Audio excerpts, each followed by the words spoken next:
I'm constantly reminded, I think, this year that God shows up in the most unexpected places. You know, always in my life when I have watched, Rumi says, the barn has burned down, now I can see the stars.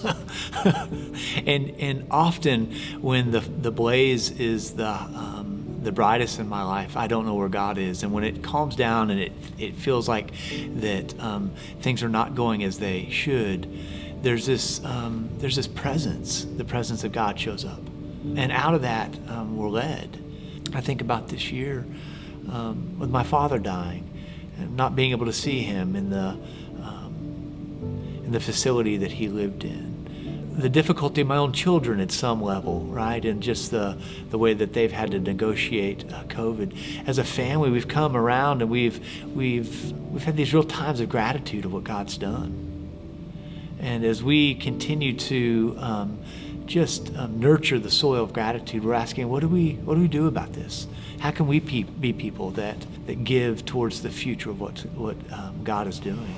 Because I think in some ways, you tend the soil and you plant the seeds as almost a counter narrative against the darkness. I look at the Fairhaven Food Pantry, this food pantry that has been laboring in faithfulness for generations, literally. For decades. You've got folks who are just suiting up and showing up and doing the work.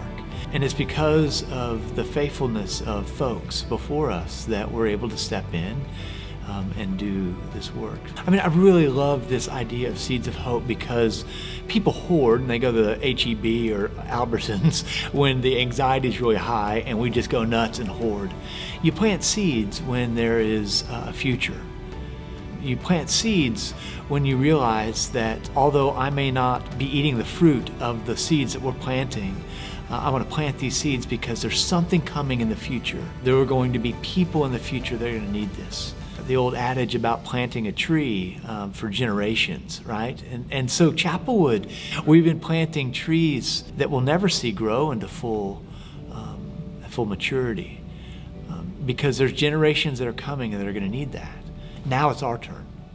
Now it truly is now our generation's time. So we plant seeds in soil that we don't know what it's going to do, but we hope in the God that makes all things new.